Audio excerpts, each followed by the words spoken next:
Assalamualaikum warahmatullahi wabarakatuh. Iki ngaji santai-santai napa muhasabah. Muhasabah itu kalau Kiai Jawa maknani itu ngoreksi diri sendiri. Jadi menghitung diri sendiri. Ini pas bidang yang saya tekuni tadi karena Habib Ahmad yang minta kemarin sama ibu siapa dari Indonesian Power itu. Ibu Lia, saya turutin sekaligus saya sambil belajar terus tentang muhasabah. Dalam konteks Indonesia, muhasabah itu sudah jadi perilaku ya. Karena dulu orang tua saya, guru-guru saya kalau ngandani itu, bayangkan kalau kamu jadi dia. Jadi misalnya kita mentang-mentang atasan, otoriter sama bawahan. Bayangkan kalau kamu jadi yang bawahan itu kayak apa? Laukun tamakanah, kalau orang Arab bilang, bayangkan kalau kamu di posisi dia. Makanya guyonannya orang-orang Indonesia itu kan orang ngaramkan judi gitu, bareng dikasih tahu. Tapi yang menang anak jenengan, alhamdulillah. Ternyata ngaramkan itu karena ada anaknya. Kalau anaknya yang menang ya seneng. Meskipun itu guyonan, tapi saya punya padanan itu dalam kitab Hikam. Nabi Ibrahim itu Khalilur Rahman, tentu bencinya minta ampun sama yang namanya maksiat. Suatu saat beliau diterbangkan di alam malakut. Itu kalau di Hikam saya halaman 15 juga. Saya masih ingat betul. Mungkin kalau Anda beda halaman, karena beda cetakan. Setelah diterbangkan di alam malakut, diperlihatkan sama Allah. Ada orang pezina, ada orang syaribul khomri, ada orang mabuk, ada orang macam-macam. Allah tanya sama Nabi Ibrahim, bagaimana pendapat kamu Ibrahim tentang mereka yang maksiat? Kata Nabi Ibrahim, ya Allah habisi saja mereka. Mereka hidup di bumi engkau, makan rezeki engkau, kemudian mereka tidak taat sama engkau. Singkat cerita di fase itu, saya ulang lagi di fase itu, Allah nurutin. Sampai sekian peristiwa, mungkin 3 atau 4. Sudah, setelah sekian tahun Nabi Ibrahim lupa peristiwa itu, kemudian beliau diminta menyembelih anaknya. Ini versi kitab Hikam. Memang versinya banyak tentang kenapa Nabi Ibrahim disuruh menyembelih anaknya. Ketika mau menyembelih anaknya, Nabi Ibrahim ragu. Huwa samratu fuadi. Anak saya ini buah hati saya, kenapa engkau suruh menyembelih?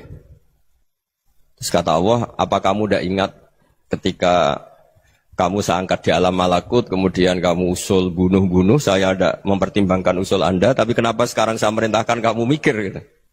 Terus, ya karena ini anak saya ya Allah. Terus kata Allah, rumang samu wong sing kon mateni gak gawean kau sing gawe kowe enak wae usul mateni. Jadi saya yang bikin kemudian Anda enak aja usul membunuh. Semenjak itu Nabi Ibrahim itu di eranya itu asfaqun nas, orang paling sayang sama manusia. Karena kadang kita keras itu ya kebetulan itu udah anak kita, ada keluarga kita. Cara orang Jawa itu kan gitu ya, kalau ada perempuan terus macak yang macam-macam pakai sepeda motor cowok terus wah itu luput suwuk, semoga-moga gini. Tapi setelah dikasih tahu, niku ponakane jenengan, semoga-moga selamat. Jadi jangan-jangan kemarin Pak Ahlil Ma'asi itu kebetulan itu tidak keluarga kita. Kalau keluarga kita yang pernah salah pada kita, semangat kita mintakan maaf. Jangan-jangan kita didikte hukum sosial gitu. Jadi orang yang salah, kebetulan itu orang yang menservis kita. Atau keluarga kita, atau orang dekat kita. Jangan-jangan semangat kita mintakan ampun. Tapi kalau sama orang lain, kebetulan musuh kita semangatnya minta itu kena adab. Nah ini yang nggak boleh dalam Islam. Islam mengajarkan niru Rasulullah SAW, Nabi itu rahmatal lil alamin. Bahkan kemarin saya ngaji virtual sama beberapa habaib, ada Habib Ali Al-Jufri dari Mesir, ya. Ada Habib Alwi dari Kuitang, ada Habib Nabil Al-Musawa. Dari sekian habaib itu saya masih ingat diantaranya yang didawuhkan rahmatan lil alamin itu ketika Nabi adahu kaumuh, disakiti oleh kaumnya, dan itu mereka masih kafir semua. Itu mereka dapat doanya Nabi Allah mahdi qaumi fa innahum la ya'lamun. Kayak apa baiknya Nabi, orang yang menyakiti, yang melukai, tapi Nabi masih berdoa, mahdi qaumi fa innahum la ya'lamun.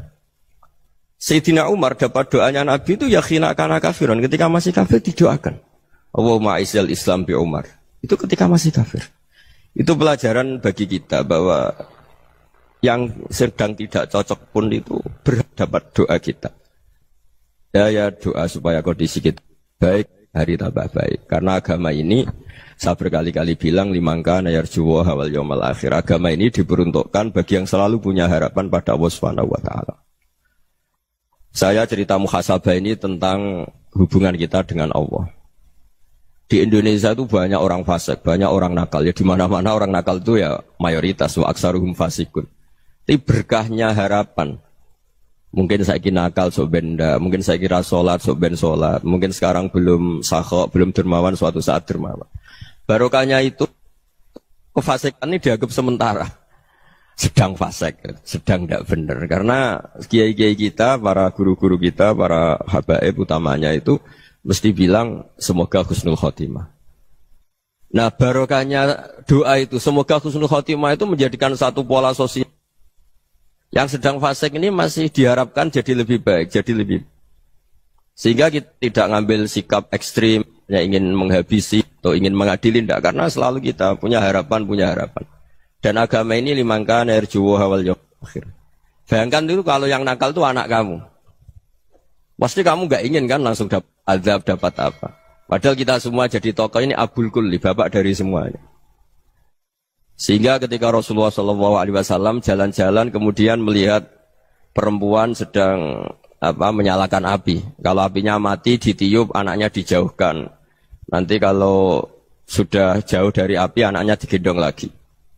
Terus kata Rasulullah, matur ke semua sahabat, Aro'aitum anna hadih tarihatan waladaha alan nar. Apa kamu berpendapat bahwa perempuan ini akan melemparkan anaknya ke neraka? Tidak ya Rasulullah. Tidak akan seorang ibu melemparkan anaknya ke api. Terus kata Rasulullah, Allahu arhamu min hadih biwaladiha. Allah lebih rahman, lebih rahim dibanding orang tua ini kepada anaknya. Ini yang harus kita kenalkan terus, kita kampanyakan terus. Supaya orang hubungannya dengan Allah itu nyaman, asik. Sehingga dengan demikian selalu ada harapan bahwa yang sedang nakal ini suatu saat tobat. Kita tidak boleh menghukumi pasti begini, pasti gini. Itu tidak wilayah kita.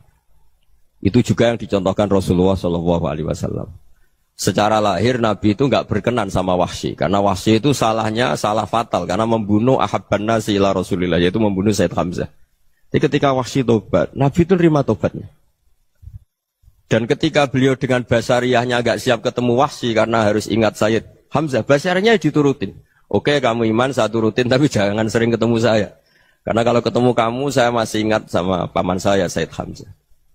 Kita bisa ngelola seperti itu. Kita tidak cocok sama orang, bagaimanapun mereka umatur Rasulullah SAW, kita tetap mencintai mereka. Misalnya kalau beda agama, mereka sama-sama orang Indonesia, kita mencintai mereka atas nama warga Indonesia.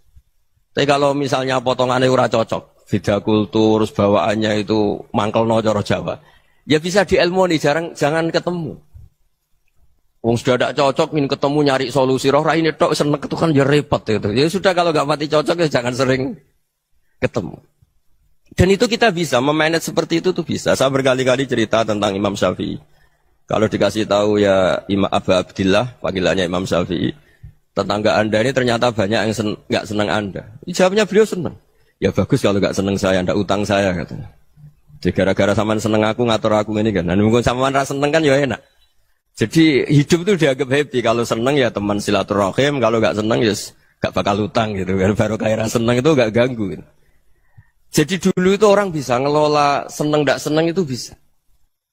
Karena ada kearifan hubungan dengan Allah Subhanahu wa taala. Hidupnya selesai karena masyghul bi dzikrillah, mereka sibuk dengan Allah. Makanya kata ulama-ulama tasawuf, kamu jangan melihat manusia perilakunya, tapi kamu juga harus ingat yang gerakkan semua itu Allah Subhanahu wa taala. Dengan demikian kita farah, kita senang. Makanya Nabi kalau ngutus Anas bin Malik kemudian enggak kesampaian yang diinginkan karena Anas main. Ketika garwa-garwani Nabi agak tersinggung, Nabi andaikan Allah menghendaki yang saya inginkan kesampaian, pasti itu kesampaian. Jadi dianggap kegagalan Anas gak manggil yang dituju Nabi itu ya kersane Allah ya enteng saja. Sayyidina Ali lebih parah lagi yang dialamin. Itu dalam beliau kalau dipanggil itu gak cepat-cepat ke sana. Ketika ditanya, kenapa kamu tak panggil gak cepat ke saya? Amin tu ukubatak. Karena aku tahu engkau orang baik. Orang baik itu pemaaf. Jadi makanya orang-orang soleh dulu itu bodoni itu. Makanya sekarang kalau ada orang bodoni itu mesti beda orang soleh. Kalau orang-orang soleh itu kakean husnudzon akhirnya sering dibodonin. Abdullah bin Umar itu masyhur itu. Kalau ada budaknya serang sholat, sergap sholat itu dimerdekakan. Akhirnya enggak sholat pun pura-pura sholat. Akhirnya juga dimerdekakan. Ketika ditanya, kenapa engkau merdekakan? Padahal mereka sholatnya menipu engkau, kata pembisik-pembisik itu. Man khoda'ana lillah in khoda'na lah. Dia nipu atas nama Allah, berarti saat tertipu juga atas nama Allah. Enggak masalah dong, semuanya demi Allah Subhanahu wa ta'ala. Jadi ketika kita ketemu mensifati Allah Ta'ala itu ghafir. Allah pemaaf. Jangan kamu enggak fair untuk diri kamu nyifati Allah ghafir, pada orang lain Allah kamu sifati syadidul iqab. Jadi Allah kamu atur, kayak MC tadi ngatur saya. Jadi Allah itu apa? Kalau pada saya ghafir, kalau pada musuh saya syadidul iqab. Itu enggak fair. Kalau Anda punya harapan kepada Allah karena Allah Rahman Rahim, Allah ghafir, sebenarnya Allah pada musuh kita ya bisa saja Allah ghafir, bisa saja Allah Rahman Rahim. Sehingga kita melihat orang lain yang kita tidak cocok itu ya enteng saja. Itu min ummati Rasulillah sing tanaluhu syafa'atu, tanaluhu sa'atu rahmati, tanaluhu fair. Jangan dengan kita kayak mesti dapat rahmat.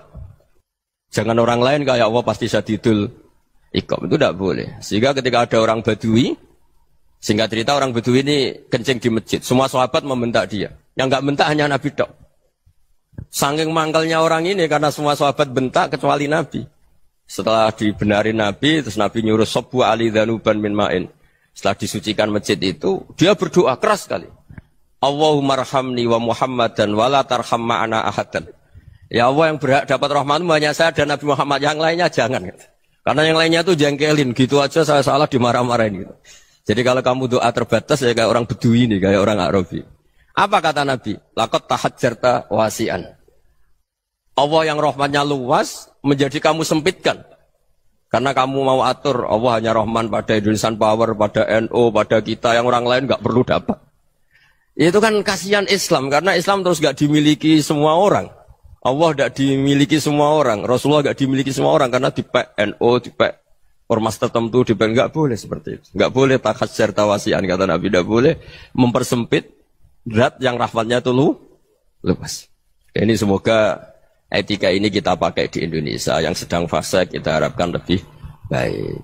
Yang sedang nggak dapat hidayah kita doakan dapat apa? Hidayah. Masyhur kan, makanya tadi saya mohon sama Habib Ali supaya Habib Ahmad supaya tetap mahalul qiyam, tabaruk sama Habib Ali. Di antara doa-doa di Simtuduror masyhur itu antuqa bilal mudhniba minnah bil ghufran wal musi'ah bil ihsan. Jadi harapannya para habaib, para orang-orang baik dulu ya, semoga yang dosa itu dimaafkan, yang sedang salah dibuka, bikin lebih baik. Nabi itu tugasnya juga gitu. Wastaghfir li dzambika walil mu'minina wal mu'minat. Nabi itu tugasnya juga memintakan ampun yang sedang salah. Nah ini cobalah jadi etika kita, muhasabah kita. Jadi muhasabah itu cara berpikir kita set, kita pikir ulang. Ternyata semangatnya seorang Nabi itu wastaghfir li dzambika walil mu'minin. Semangatnya itu memintakan ampun. Orang ahli tafsir tahu semua kalau Nabi itu tidak mungkin dosa. Jadi itu khitabun Nabi wa urida bihi ummatu, itu khitab Nabi, tapi yang dimaksud itu umatnya karena Nabi tidak akan mengalami dzambun, tidak akan mengalami dosa. Sekarang enggak, kadang-kadang kita ini kalau orang lain salah itu semangat. Kalau di perusahaan ada teman salah, apalagi pimpinan salah itu seneng. Barokahnya salah bisa ganti kan gitu. Ya, jadi kalau mungkin di dunia tokoh juga gitu, barokahnya ada tokoh salah, kita yang jadi populer sendiri, tidak boleh seperti itu. Kita harus salimus sodri di jami'il muslimin. Jadi ini harus dilatih. Saya tadi matur sama Habib Ahmad, latihan kita jadi hidup. Nabi itu kalau resep jadi wali itu kata Nabi gampang. Kata Nabi, kalau kamu ingin disenangin Allah, ya sudah. Kalau kamu asbahta wa amseta gini-gini, perasaan kamu kata Nabi, jangan punya perasaan ghil sama orang muslimin. Itu sudah wadzalika min sunnati. Makanya Nabi ngendikan la yablughni ahadun an ahadin syai'an. Ada yang baca la yuballighni ahadun an ahadin syai'an. Seseorang jangan melaporkan ke saya tentang salahnya yang lain. Fa inni akhruju ilaikum wa ana salimus sadri. Karena saya ingin ketemu sampean semua dalam keadaan salimus sadri, tidak punya perasaan apa-apa. Karena kalau nurutin pembisik, nurutin informasi itu ya repot. Karena orang pasti sepihak. Ada kiai yang top, datang ke kampung-kampung yang desa-desa. Kata yang seneng itu punya akhlak. Wah itu bagus orang besar datang ke kampung-kampung. Kata yang nggak seneng, Oh itu jobnya kiai kecil kok diambil, itu kan ya kasihan itu kan sudut pandang. Makanya saya sering bilang akal kita ini cukup untuk mentasdik Rasulullah Shallallahu Alaihi Wasallam. Meskipun perasaan kita kadang orang Jawa itu beda. Saya berkali-kali bilang sama peneliti dari Jogja, kenapa sih Gus para nabi itu kok poligami istrinya banyak? Nabi Dawud katanya itu berapa? Nabi Sulaiman malah jumlahnya agak terbatas ini. Nabi Muhammad itu paling sedikit. Saya tanya gini, perempuan itu orang lemah, jadi kalau nolong orang satu gimana baik, kalau nolong orang dua ya lebih baik, ya sudah kira-kira seperti itu. Paling tidak akal kita masih tahu, kalau orang baik, itu kan mesti baik. Nolong orang satu baik, nolong orang dua ya lebih baik, nolong orang tiga lebih baik. Tapi kalau kamu orang nggak baik, satu saja kamu terlantarin, kamu miskinkan, kamu... Ya tinggal diukur kan, kalau orang baik, nambah baik. Tapi kalau orang buruk, tambah buruk. Nah itu akal. Akal kita bisa menganalisis kenapa sih nikah itu ada yang poligami, ada yang enggak. Sudah ukur saja diri kamu. Misalnya kayak saya elek keriting, rabi terus. Mau perbanyak wong elek. Orang perilaku netok raine dadi elek kabeh. Tapi nak kowe ku ganteng, alim, ganteng, sugih. Anake ganteng-ganteng, berhubung kowe saleh ahli swarga kabeh. Mertua yo bangga karena karir kamu meyakinkan. Ini mertua kamu aja gak bangga mau nambah. Ipar gak bangga, mertua gak bangga, desa kamu yang kamu wayai juga gak beda dengan Nabi ketika nikah Juwairiyah itu gak ada pernikahan sebarokah Nabi dengan Juwairiyah itu Azharu Rasulillah. Di situ habis perang banyak tawanan gara-gara jadi besanya Nabi langsung dibebaskan semua karena Azharu Rasulillah. Sekarang besanya Kanjeng Nabi. Dulu Abu Sufyan mangkalnya bukan main sama Nabi. Gara-gara putrinya dinikah terus langsung jadi. Kalau kamu kan enggak, nikah satu, nikah lagi, satu kampung musuh kamu. Karena istri pertama ya cemburu, yang kedua agak bangga. Wah itu selesai itu. Di dunia wal akhirah. Maksud saya, nganalisis Islam itu harus pakai akal. Dan akal yang dipakai, ini saya bawa ke kitab Ihya, adalah pikiran-pikiran para ulama. Makanya ketika Imam Ghazali ketika ditanya, fakaifa bi muslimin fasikin asawaha fi jami'i amri. Kalau kayak ketemu orang fasik, orang Islam tapi fasik, perilakunya enggak ada yang benar. Kata Imam Ghazali jawabnya lucu, aneh. Ma min muslimin illa wa islamuhu ta'ah. Enggak ada orang Islam kecuali dia mau Islam, membenarkan Allah dan Rasul itu sudah taatnya dia. Kok kamu enggak bisa melihat taatnya dia? Dia pikirannya kan ini pemabuk, ini tukang apa. Tapi kata Imam Ghazali, sebenarnya kamu masih bisa berpikir positif. Ma min muslimin illa wa islamuhu ta'ah. Tidak ada seseorang Islam ketika dia milik Islam itu pasti ada taatnya, yaitu tasdik pada Allah dan tasdik kepada Rasulullah Shallallahu Alaihi Wasallam. Jadi dengan pola seperti itu, maka di antara guru-guru kita yang modern ya di era Mbah Maimun, di sini ada Habib Ahmad, Habib Salim, syair yang sering dibaca beliau adalah ada orang munajat sama Allah, ini cerita munajat. Itu orang itu ngendikan gini, ana muznibun, ana mukhtiun, ana asi, huwa rahimun, huwa ghafirun, huwa afi. Ya Allah, saya mukhti, saya orang yang salah. Ana muznib, saya orang yang dosa. Ana asin, saya sering maksiat. Tapi engkau ya Allah, engkau ghafir, pemaaf. Engkau rahim, maha pengasih. Engkau afin, yang mudah memaafkan. Terus kata orang ini, ya agak kurang ajar, tapi saking senengnya sama Allah. Qobal tuhunna salasatan bisalasati. Ya gini saja ya Allah, sifat engkau diadu dengan sifat saya. Engkau Tuhan, Gusti, enggak boleh kalah katanya. Terus wasatahliban ausofu ausofi, dan engkau pasti pemenangnya gitu. Jadi ada orang rayu Allah dengan cara seperti itu ya ada ya. Saya ini manusia, salah saya banyak. Engkau ampunannya banyak. Engkau Tuhan, Gusti, enggak boleh ampunan Anda, ampunan engkau kalah dengan salah saya. Enggak boleh Tuhan kok kalah. Jadi untuk supaya orang punya harapan gitu. Banyak juga wali-wali yang jadab ketika datang ke makam Rasulullah SAW. Itu kalau dongo ya agak kacau sebetulnya, cara syariat agak kacau. Ya Allah, engkau punya dua pilihan. Jika engkau menjadikan saya soleh, surah habibu, yang senang kekasihmu, yaitu Rasulullah SAW. Tapi jika engkau menjadikan saya fasik, surah aduh, yang senang itu setan. Monggo jenengan mau menyenangkan kekasih jenengan, mau menyenangkan musuh jenengan, monggo. Jenengan bebas kok memilih. Nah, mestinya Allah ya senang menyenangkan kekasihnya. Jadi ya, intinya Allah dipaksa untuk menjadikan dia orang soleh gitu. Jadi kayak kemarin itu Pak Bu siapa yang kesini itu?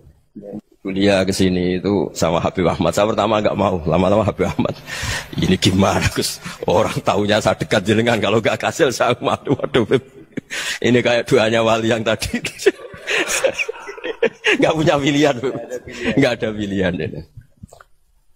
Jadi saya mohon muhasabah itu dimulai cara berpikir. Makanya di sini sebetulnya teks ini supaya dapat barokahnya Ihya. Ini kitab yang disenangi para habaib, para ulama. Sebetulnya teks di muhasabah itu redaksinya gini ya, yang lengkap loh. Hasibu anfusakum qabla an tuhasabu, wazinuha qabla an tuzanu, wa tahayya'u lil ardil akbar. Jadi ada kata wazinu, jadi ukur.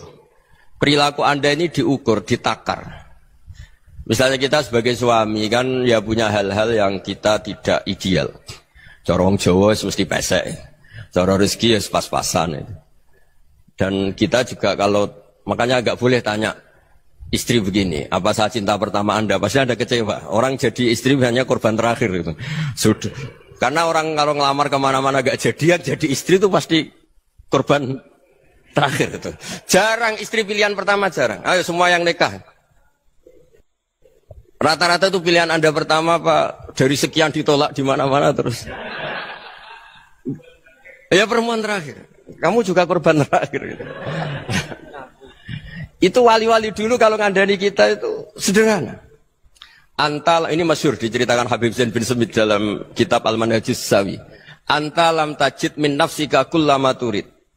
Fa kaifa turidu min ghairika kullama turid. Kamu yang ingin ideal saja, kamu tidak menemukan pada diri kamu untuk menjadi ideal. Kamu kan ingin ganteng, ingin punya uang banyak, ingin perilaku Anda sempurna. Anda saja yang punya keinginan tidak bisa mewujudkan keinginan Anda sendiri. Fa kaifa turidu min ghairika ma turid. Jadi antalam tajid min nafsika kullama turid. Fa kaifa turidu min ghairika kullama turid. Kamu yang punya keinginan saja. Misalnya saya ingin punya uang banyak, perilaku saya selalu benar, gak pernah salah. Loh, saya yang ingin saja dengan diri saya, gak bisa untuk benar terus. Kok kamu berharap orang lain selalu benar? Jadi anta lam tajid, ya sama. Kalau kamu menuntut istri kamu itu ramah, neriman, apa kamu neriman sama wajah istri Anda gitu? Engkau ya pola neng dindi jajaki sana jajaki sini, kamu sendiri tidak tahu apa. Jadi itu nasihat yang luar biasa. Anta lam tajid min nafsika kullama turid, fa kaifa turidu min ghairika kullama turid. Kamu mau menghormati semua orang? Enggak mau kan? Kemudian Anda berharap semua orang menghormati kamu tidak ingin kan orang lain semua menghujat kamu. Sementara kamu enak aja menghujat orang lain. Makanya Rasulullah SAW luar biasa ketika bikin kaidah sosial. Apa la yu'minu ahadukum hatta yuhibba li akhihi ma yuhibbu li nafsi. Jadi kalau ukuran iman itu sederhana. Kalau sesuatu itu baik, nyaman bagi Anda ya bayangkan itu pada teman Anda. Misalnya Anda bangun tidur sudah acak-acakan, enggak punya uang, utang jatuh tempo, kan enggak ingin ketemu orang. Ya kamu jangan bertamu ke jenis ini karena dengan kamu yang alami juga enggak siap ketemu orang. Makanya ada Habib Alim itu dilapuri sama seseorang. Beb, dulu teman saya itu ketika saya kaya itu sering main ke saya. Setelah saya miskin, mereka tidak main ke saya. Kata Habib itu bagus, sunnah Allah begitu itu bagus. Coba kalau kamu dulu kaya, teman kamu main kan kamu gaya. Di rumah ada makanan, bisa hormat tamu. Setelah kamu miskin jadi buruh manol di pasar atau buruh bikin boto, teman kamu datang, malu enggak kamu? Mendingan enggak datang gitu. Akhirnya baru, oh ya alhamdulillah kalau gitu. Loh ya kan dulu teman kita datang, kita ada Alphard, istri cantik, rumah bagus. Lah kita miskin, buruhnya orang pas dibentak-bentak, teman kamu udah datang. Milih datang apa enggak kalau setelah kamu jatuh? Enggak kan? Jadi barokahnya ilmu itu terus. Ya, tapi kadang-kadang orang tuh, wah setelah saya miskin teman-teman enggak kasih ke sini. Ya kalau kamu sudah jatuh, teman-teman kamu ke situ jadi tontonan. Ya mulai sekarang cara berpikir itu dirubah. Dulu yang namanya kiai itu kalau diundang orang itu ya agak-agak senang. Semenjak saya itu agak rubah. Mengundang kiai, ngatur kiai itu tak haram-haramkan ya ada lumayan lah sekarang itu sudah mulai agak beretika. Dulu itu ngundang tuh tanggalnya ditentukan, jamnya ditentukan. Enggak mikir apa kiai saat itu nganggur, enggak. Punya wadifah, enggak. Dia milih tanggal yang dia nganggur, enggak mikir pas itu kiainya nganggur apa. Enggak. Ya saya hanya cerita aja, kamu tersinggung ya monggo, boten ya monggo itu kan. Jadi saya mohon lah supaya tadi saya juga matur ke Habib Ahmad. Jadi untuk orang merasa ikut sunnah Rasul itu gampang sekali kata Sayyid Muhammad. Dulu Nabi berpakaian ala daerahnya. Kalau mikot ya pakai mikotu baladi. Karena Nabi orang Madinah dan beliau berdomisili di Madinah ya misalnya mikotnya dari Bir Ali misalnya. Tapi kalau Anda orang kawasan Tanim mau umrah ya dari Tanim. Misalnya kawasan Jirona ya dari Jirona. Artinya apa? Kamu ngambil mikot karena Nabi mikot misalnya dari Bir Ali. Bukan berarti kamu harus seperti Nabi di Bir Ali, kamu orang Mekah, misalnya kamu orang Tanim, orang ya harus dari mikotu apa? Baladi. Sama, makanya di fikih-fikih itu kalau teknik anak, Nabi orang Arab, halawiyatnya kurma ya kurma. Kalau orang Jawa sedegan, semua podo-podo. Ya, podo-podo manis. Jadi ini tabaruk sama Sayyid Muhammad, ini ada murid beliau, Habib Ahmad, sahabatnya. Supaya orang itu merasa ikut Nabi itu gampang sekali. Ini saya baca ya di halaman tadi, disaksikan Habib Ahmad 433 di kitab apa ini? Manhajus Salaf fi Fahmin Nusus. Itu kata Sayyid Muhammad wa kanat sunnatu Rasulillah annahu yat'amu ma yajiduhu fi ardi wa yalbasu ma yajidu wa yarkabu ma yajidu mimma abahu Allah taala. Faman istamala ma yajiduhu fi ardi fa huwa al-muttabi' lis-sunnah. Kama annahu hajjal baita min madinati. Faman hajjal baita min madinati nafsihi fa huwa al-muttabi' lis-sunnah. Wa illam takun hadhil madinatu tilka. Jadi intinya misalnya Nabi dulu itu ngasih sedekah kepada fakir miskin ya pakai dinar, dirham. Ya kalau orang misalnya sedekah pakai rupiah ya sudah ikut sunnah Nabi. Jangan, lu Nabi pakai dinar loh, kamu kok pakai rupiah. Dulu dinarnya Nabi udah ada tulisannya Bank Indonesia, kamu kok ada tulisannya Bank. Ya tidak ada seperti itu. Ya jadi misalnya Nabi sedekah pakai tamar atau pakai al-aqid, ya kita pakai beras, pakai apa. Supaya orang tuh bahwa Rasulullah itu milik kafatal linnas, milik semuanya. Sehingga merasa ikut sunnah Nabi itu ya semuanya. Makanya dulu Mbah Mun kalau motivasi saya supaya bombong, kalau orang Jawa bilang bombong. Wong Jawa mesti ono wong alim. Beliau menyontohkan Mas itu Mbah Fadol, Senori, Mbah Ihsan Jambes. Itu bisa ngarang-ngarang kitab luar biasa. Padahal beliau bukan orang Arab. Imam Sibawai itu orang Persia, Imam Ghazali orang Tus itu juga ikut Persia. Kata Imam Mun, wong sing ora Arab lah mesti untuk jatah alim kata beliau. Karena Nabi itu diutus kafatal linnas. Nanti kalau orang yang alim itu Arab tok, berarti tidak ada perwakilan dari Afrika, dari Asia Tenggara, dari mana-mana. Makanya karena Nabi statusnya itu kafatal linnas. Jadi kita harus bangga sebagai Muslim, sebagai orang Indonesia karena misalnya Wali Kutub. Dulu terkenalnya hanya ada di Yaman, di mana. Ternyata pernah ada juga di Indonesia dan seperti Habib Abu Bakar Segaf Gresik. Jadi ya artinya kan tetap orang Indonesia meskipun beliau zuriyah Rasul kan ya sudah orang apa? Orang Indonesia. Zuriyahnya Habib Ali Simtuduror sekarang di Solo. Jadi Indonesia juga dapat alawin banyak dari Sadatin al-Alawin juga kan.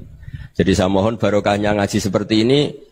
Melihat orang lain tuh gampang, bayangkan tuh kalau anak kamu. Makanya Nabi, nanti kalau nggak percaya lihat di Hikam nomor 15 di kitab saya itu. Di situ dijelaskan oleh Hikam, jangan-jangan semangat Anda pada orang yang maksiat, pada orang yang keliru supaya dihukum itu karena kebetulan itu udah anak Anda, itu udah keluarga Anda. Coba kalau itu keluarga Anda. Makanya kalau saya guyonan di Jogja itu, ada pembantu mecahkan piring terus dimarahi majikannya. Saya mesti guyon gitu, pasti itu pembantunya tidak cantik. Kok bisa Gus? Andekan cantik dan kamu senang mecahno piring satu, piring 1000 ora iso ngamuk. Ternyata ngamuknya itu karena mecahkan piring apa karena plus tidak cantik? Coba jawab para lelaki ini. Kamu marah sama orang maksiat tuh karena maksiat karena plus itu udah anak Anda. Bayangkan kalau itu anak Anda. Itu hebatnya Rasulullah SAW. Karena kita yang salah pun kadung umatnya, Nabi tetap ngasih fasilitas syafaati li ahlil kabair min ummati. Kayak apa baiknya Nabi? Tidak ikut maksiat tapi ikut fasilitasi ngasih syafaat. Loh kalau li ahlil ibadah kan wajar. Nabi ketika ini syafaati li ahlil kabair min ummati. Ya karena tadi logika yang dibangun Rasulullah itu logika yang luar biasa. Kita semangat orang lain kena hukuman itu karena kita tidak punya ra'fah, tidak punya rahmah. Coba kalau Rasulullah yang bil mu'minina ra'ufur Rahim. Semangatnya itu mendoakan supaya tobat, mendoakan diampuni. Dan itu juga yang diperintahkan oleh Allah Subhanahu wa taala, wastaghfir li dzambika walil mu'minina wal mu'minat. Ya semoga barokahnya ngaji ini, barokahnya Habib Ahmad, barokahnya Maulid Simtud Duror, barokahnya semua kitab madaih Tiba Berjanji semuanya, barokahnya Ikhya, barokahnya Said Muhammad, barokahnya guru kita semua Mbah Maimun, bapak saya. Kita ini ngikuti manhaj, ya, ngikuti apa? Manhaj. Saya sering didhawuhi Mbah Mun, kenapa ihdinas siratal mustaqim bukan siratoka? Bukan jalan engkau ya Allah. Karena Allah itu enggak bisa kamu tiru. Allah itu tidak tidur, tidak makan, tidak kesel, tidak capek. Yang bisa ditiru itu siratal ladzina an'amta alaihim. Yang bisa ditiru manusia ya niru manusia. Karena Allah itu tidak bisa ditiru. Makanya ihdinas siratal mustaqim siratal ladzina. Dan niru siapa? Niru guru-guru kita. Termasuk niru cara pandang. Jadi misalnya ada orang awam di rumah itu hanya delok reng, delok tikus liwat, itu kan kayak nganggur. Ora tahajud malah mendelok reng. Melihatnya jangan gitu. Huwa tarokal ma'asiyah. Dia di rumahnya tidak dugem, tidak kemana-mana. Dia berarti malam itu tarkul ma'asi. Tidak nyopet, tidak garong, tidak ke tempat maksiat. Susahnya apa sih husnudzon? Jadi jangan lihat huwa tarkut tahajud, huwa tarokat tahajud, wa taroka qiyamal lail. Oke ya, namanya orang begitu ya tidak tahajud, tidak qiyamul lail. Tapi susahnya apa sih kamu bilang huwa tarokal ma'asiyah? Dia juga meninggalkan maksiat, dan tarkul maksiat itu ibadah. Supaya orang tuh gampang lah husnudzon sama orang muslim. Ini orang mukmin, orang yang luar biasa. Di mata Allah itu orang yang luar biasa. Kayak tadi Imam Ghazali, kalau saya ketemu orang muslim kemudian dia tidak pernah baik, gimana? Kata Imam Ghazali, ma min muslimin illa wa islamuhu ta'ah. Tidak ada orang Islam ketika dia mentasdihkan Allah dan Rasulullah, berarti dia juga punya taat. Ya ini latihan saja, sing iso nglakoni Habib Ahmad kula namung cerita mawon. Kula cerita secara akademik, saya punya kitab, saya baca dan alhamdulillah kita paham barokahnya para guru dan supaya terbiasalah. Sebaik-baiknya ibadah husnudzon billah wa husnudzon bil mu'minin. Soal tidak cocok ya diilmoni tadi ya, namanya enggak cocok ya jangan sering ketemu. Seperti Rasulullah SAW, beliau karena sangat mencintai Said Hamzah, ketemu orang yang pernah begitu sama Said Hamzah, ya beliau secara basyariah tidak siap. Tapi beliau secara cara bahasa sekarang, secara profesional, kalau beliau seorang nabi dan harus menerima tobatnya siapapun, ya diterima. Saya meskipun dengan A, B gak cocok karena dia begini-begini sama saya, tapi saya ingat dia sholat, dia baca sholawat, dia mencintai Rasulullah. Ya kita hormat. Ya soal gak cocok ya di manage tadi ya. Zuruhiban tasdid huban. Kalau gak pati cocok ya jangan sering ketemu, bawaannya enak nanti. Ya semuanya itu diilmoni lah. Makanya ngendikane Ma'ruf Al-Qurhi ada yang baca Al-Kharki, mangqala fil yaumi salasa marrat aw marham ummata Muhammad kutiba minal abdal. Karena semangat mencintai siapapun satu hari sering baca marham ummata Muhammad, wa ma aslih ummata Muhammad, wa ma tajawaz an ummati Muhammad. Itu mesti kutiba minal abdal. Dia pasti termasuk wali abdal. Maksudnya semangat mencintai. Ya dilatih lah. Misalnya Indonesia Power atau PLN, andai kan tidak ada PLN itu kayak apa? Orang nggak bisa ngaji, tidak bisa aktivitas. Ya barokahnya ada PLN, barokahnya jasanya. Kita sadar, tidak semua kebaikan kita ini memenuhi keinginan orang banyak. Gitu. Orang banyak ingin listrik, ingin saluran apa, dan itu kadang yang mewujudkan orang lain atau kelompok lain. Ya karena itu manfaat ke orang lain ya kita doakan. Karena khairunas anfa'uhum linnas. Sehingga kita terbiasalah ngakui orang lain. Seperti semangatnya Rasulullah SAW, semuanya itu didoakan, semuanya diinginkan kebaikannya. Bahkan Nabi gak putus asa sampai di akhirat. Ketika Nabi lain sudah putus asa karena sudah akhirat, sampai dimintai syafaat semuanya bilang nafsi, nafsi. Karena merasa semuanya gak punya nyali di depan Allah. Karena ini sudah akhirat, sudah finish. Tapi apa Rasulullah? Analah. Ya udah, saya sanggup mensyafaati kalian. Terus kata Nabi, fa'atiyal arsya. Saya mendatangi aras fa akhiru lahu sajidan, saya sujud wa ahmaduhu bima hamida 'allamani ya rabbi. Kemudian saya tetap muji Allah dengan pujian yang terus menerus. Padahal sudah di akhirat sudah finish. Nabi dimintai syafaat masih sanggup karena Nabi tahu akhirat tidak bisa mendikte Allah, tidak bisa Allah terus bilang, "Ya Allah ini akhirat loh, engkau sudah tidak boleh mensyafaat." Tidak bisa. Allah tidak bisa diganggu akhirat. Allah tidak boleh dibatalkan rahmannya oleh akhirat. Allah tetap Rahman Rahim abadal abad. Dan Nabi tahu itu. Makanya kata para ulama, fa Muhammadun ahmadu min ghairihi. Jadi Nabi Muhammad namanya dua, yang terkenal. Sebenarnya banyak yang terkenal dua, Muhammad sama Ahmad. Ketika Nabi punya nyali memuji Allah di akhir akhirat atau sudah di akhirat itu fa Muhammadun ahmadu min ghairi. Ketika nabi lain sudah tidak punya nyali muji Allah karena sudah akhirat, Nabi Muhammad tetap berani muji Allah di saat seperti itu. Makanya ahmadu di situ kata ulama itu af'al tafdil, fa Muhammadun ahmadu min ghairi. Kanjeng Nabi lebih memuji Allah di saat yang nabi lain sudah tidak punya nyali untuk muji Allah di saat itu. Makanya kata Nabi fa akhiru lahu sajidan wa ahmaduhu bi mahamida 'allamaniha rabbi.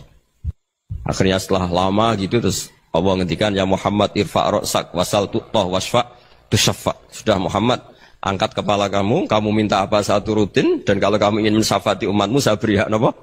Syafaat. Nah, semoga semangat itu juga menjadikan kita munajat bahwa rahmat Allah tidak terbatas, harapan juga tidak terbatas. Mungkin yang sedang nakal ya kita katakan sedang. Jangan terus kamu pastikan, wah ini mesti su'ul khotimah, mesti tidak orang baik. Tidak, agama ini liman kana yarjuwa wal yaumal akhir, selalu bagi yang punya harapan. Ya, mugi-mugi dapat barokah semua. Mantu dengan kata, wassalamualaikum warahmatullahi wabarakatuh.